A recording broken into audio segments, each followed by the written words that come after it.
It's the morning of the 7th of November 1944, and 12 P38 Lightnings soar high over Yugoslavia. Leading the flight is Colonel Clarence Theodore Edwinson. He spots a cloud of steam rising below. It's a German steam train, not the main target, but it's too juicy to pass up. Let's go get it, boys.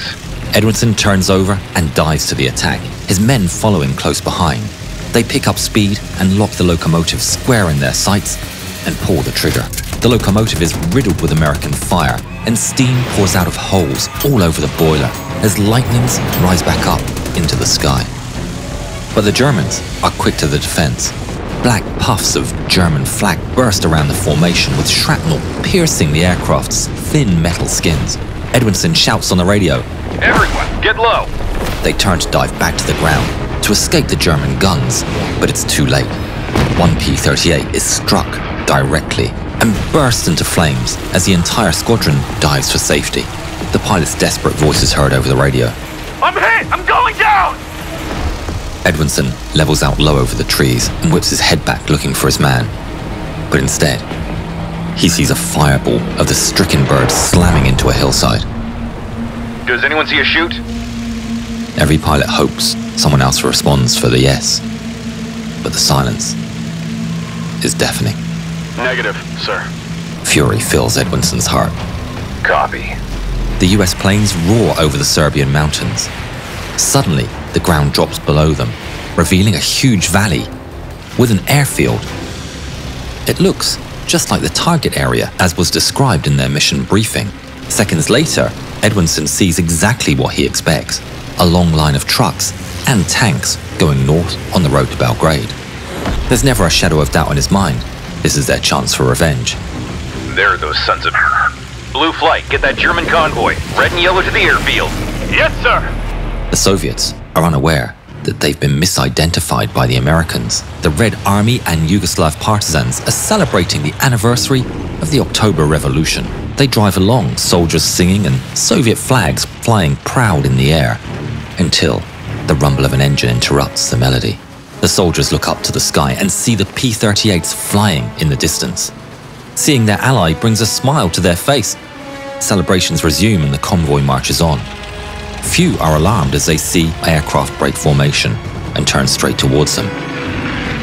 Нет, они на штурмовку идут. The lightnings bear down upon the column, the roar of engines getting louder. The few Soviet soldiers that realize the mistake scramble to warn the incoming Americans.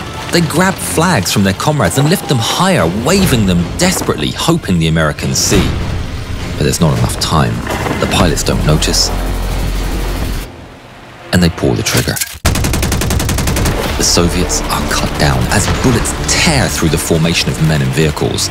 The column is thrown into a frantic panic under a storm of lead. Then the American bombs rain down. Explosions blast through what remains of the convoy, inflicting heavy casualties. At the nearby airfield, the distant blasts are heard. Lookouts stand in attention and see a swarm of aircraft headed straight towards them. Батарея, к бою! The alert sounds and Soviet soldiers rush for the anti-air guns. They come to life with a furious roar, with tracers flying out in the sky to meet their incoming attackers. In the air, Edwinson leads his men down towards what they believe to be a Luftwaffe airfield full of Bf-109s. Anti-aircraft fire sweeps through their formation, striking the planes, but they're undeterred.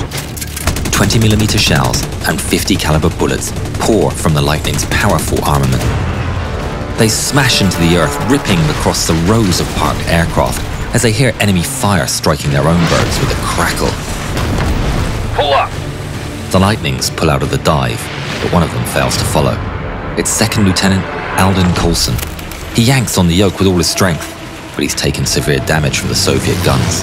He flies much lower than expected, attracting the fire of the entirety of the Soviet airfield's anti-aircraft defense.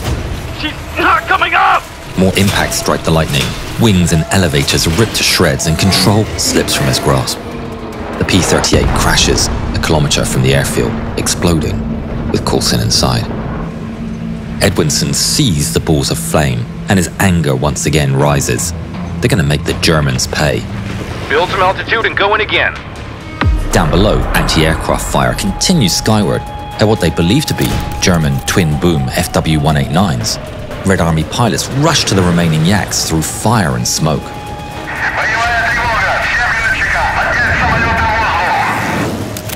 The first two Yak-9s to stir to life are piloted by Lieutenant Krivonogikh and his wingman, Junior Lieutenant Shipulya. As they taxi, Krivonogikh looks up and sees the fighters turning back for another attack. They line up on the runway and smash the throttle to full. The Yak-9s roar down the runway and lift off into the air, with a terrifying sight of the incoming enemies looming overhead. The two Soviets skim the treetops, racing away from the P-38 sights. But behind them, the rest of the Soviet pilots are not so lucky. They take off in a large group. Easy targets for a squadron that have already lost 2 men. Get those planes before they gain altitude. His men don't question. They dive in at maximum speed, peppered by anti-air fire streaming from the ground. With the crosshairs on target, they pull the triggers. Bullets and shells tear through the Soviet planes. One Yak is immediately destroyed and several others are damaged. They break into evasive maneuvers as lightnings soar overhead, all except one. One of the pilots sees his attacker pulling out of the dive and spots an opportunity. In a split second, he pulls his Yak upward and pulls the trigger. P-38 flies straight through his burst and is ripped to shreds. The P-38 bursts into flames and spins violently out of control.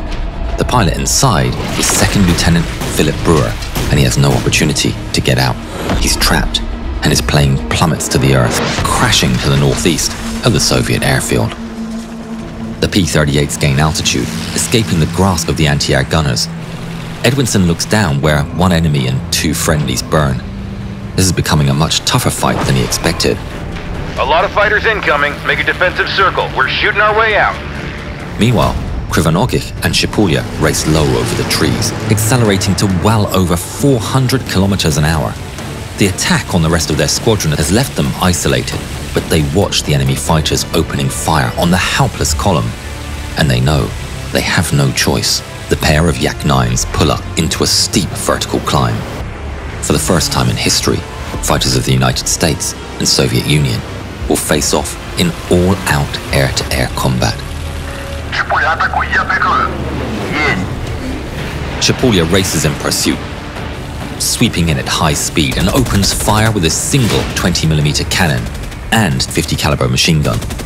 His bursts land on one of the P-38's twin fuselages, but it doesn't take it down. Shipulya soars by at blistering speeds and turns away to prepare for another run. But the American pilot requests backup, and 2 circling P-38s come to his rescue. Krivonogikh spots the enemies diving upon his wingman, and he shouts over the radio. It's just at the nick of time. Shipulya pulls hard in the last second, escaping the P-38's lethal burst. He twists and dodges the enemy aircraft's guns, but he's on the back foot. Krivonogikh flies into the scene as fast as he can, his heart thumping with every burst of tracers launched towards his wingman. He's coming in fast. His crosshairs line up with one of the 2 Lightnings, and he pulls the trigger. His gunshots streak across the sky and narrowly miss the enemy's aircraft. The American pilot immediately abandons the attack, but Krivonogikh ignores him. He moves on to the next P-38, hounding Shipulya, takes aim, and opens fire. His rounds are perfectly placed and hit the Lightning's twin booms, bursting the aircraft into flame. It flies on, out of control. The American pilot opens the canopy and bails, and his burning plane crashes 8 kilometers to the north of the Soviet airfield.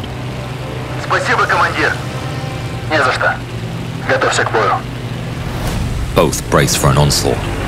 They're horribly outnumbered. But then, the rest of the Soviet squadron burst onto the scene, opening fire and scattering their enemies. Krivonogikh is relieved. Victory is now within reach. The 2 pilots rush into the fight again, but in the chaos of battle, they get split up. Krivonogikh sets his sights on an enemy and chases him through the melee, spiraling upwards through the air. The P-38 does the same, but the P-38 is not optimized for low-altitude flying, and Krivonogikh quickly catches up. He has the American in his sights. On the ground, a Soviet anti-air crew are firing at every enemy target they see.